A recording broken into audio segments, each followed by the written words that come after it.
Statistics.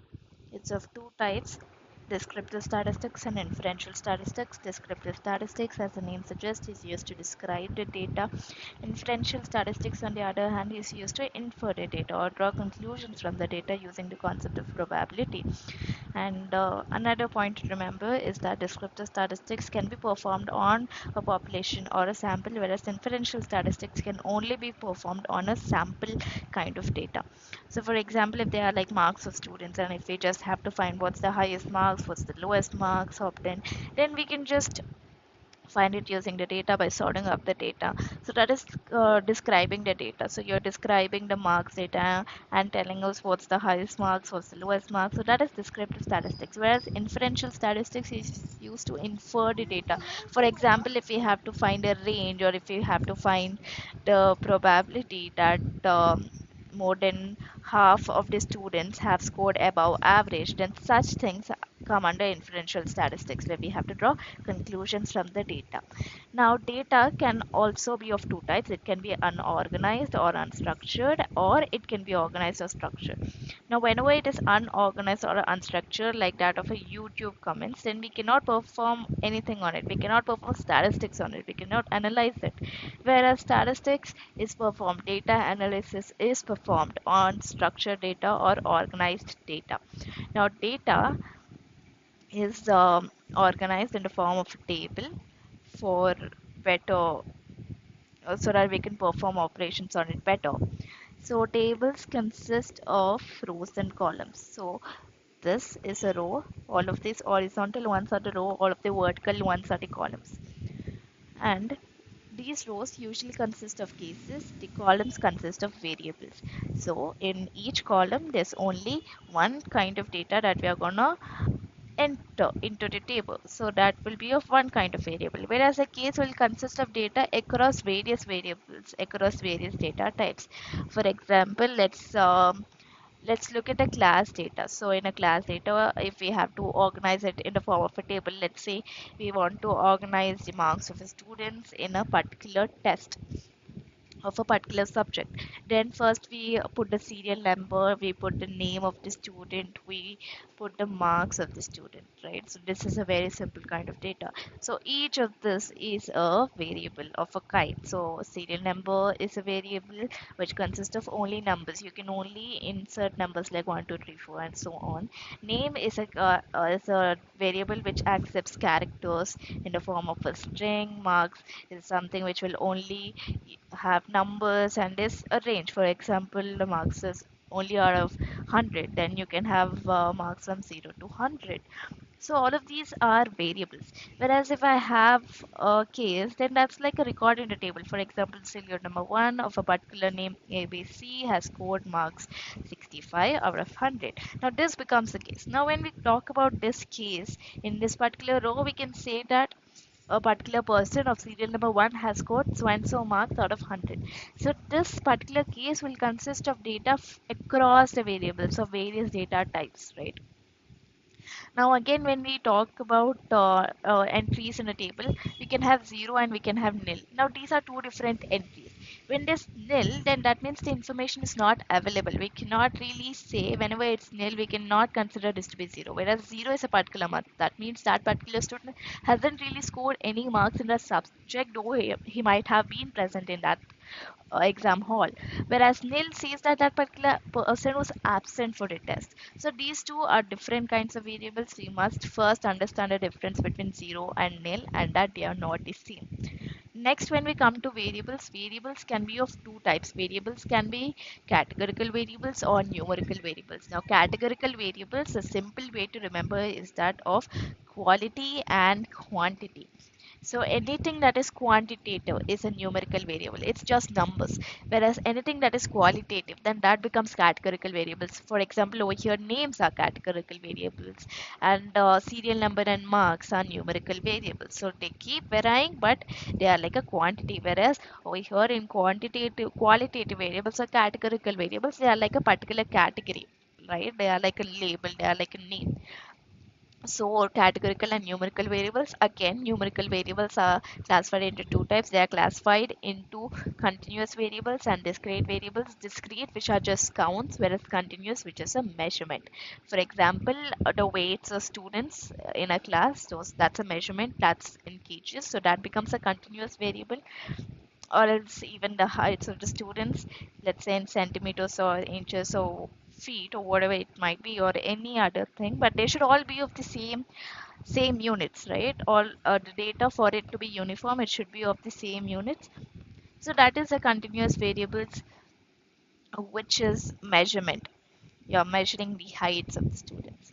And weights, on the other hand, again, you're measuring, somebody can be 45.6 kgs, somebody else might be 48 kgs, and so on. Whereas discrete is about a count. For example, you have to find number of students in a class, then that's a count. You'll never get an integer for this, right? You'll only be getting a number for this. You'll only be getting, say there are 30 students in the class, or there are 45 students in a class. Then these are discrete kind of numerical variables, which which are only count. Now, this data, if we have to draw summaries out of this data, then that summaries are usually to describe data, which comes under descriptive statistics again, can be of graphical summaries or numerical summaries. Now, in numerical summaries, you are expected to perform operations on the data, and these operations you can only be performing it when you understand the scales of measurement of these variables. So, in order to perform descriptive statistical summaries of the data, of numerical kind of data, of like numerical kind of summary of the data, you use scales of measurements.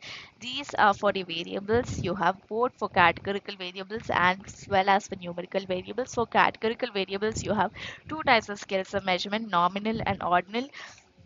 And for numerical, you have interval and ratio scale of measurement. For nominal ones, they are just like the labels, they are just like the identity which are used to know, like the names of the students.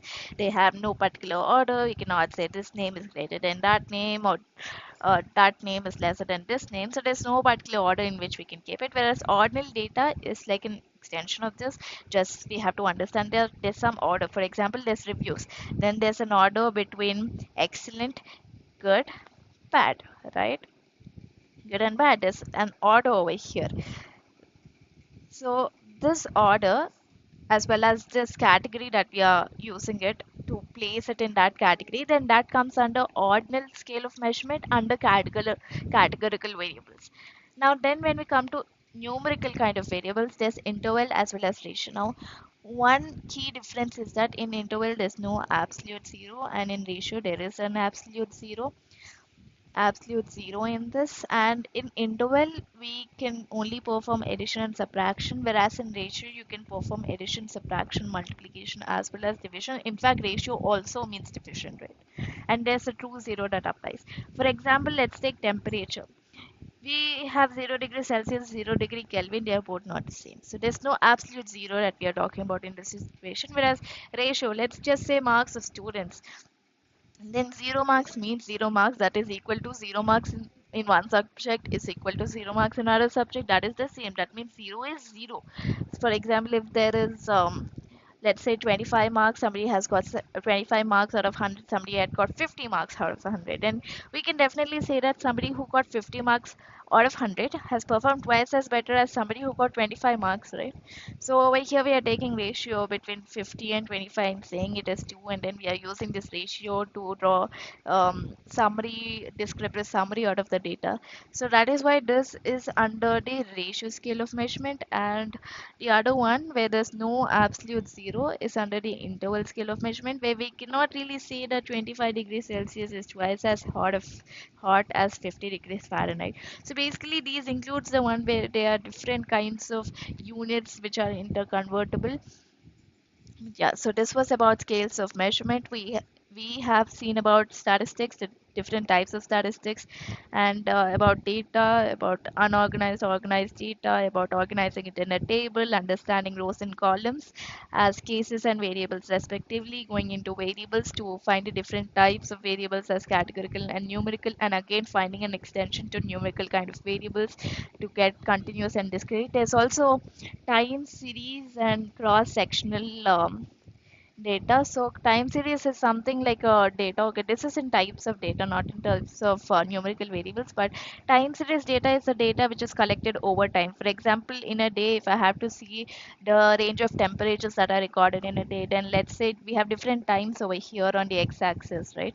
So we have let's say 12 a.m., then 1 a.m., and so on until 10 p.m. Then we record different temperatures over here in a particular degree Celsius. So then this is a time series data, but a cross-sectional data is something that is at one particular time. For example, let's just take the class data, like different students. Let's say the roll numbers are over here and their marks are over here. Then we have different marks.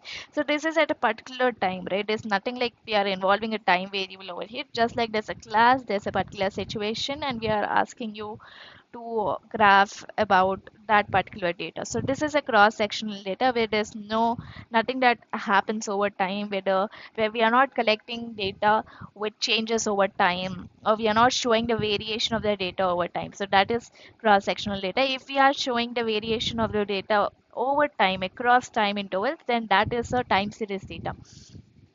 So after that, we have seen continuous discrete variables data summaries, descriptive data in graphical and numerical summaries. In numerical summaries, we have understood scales of measurement of variables. We have continuous and numerical.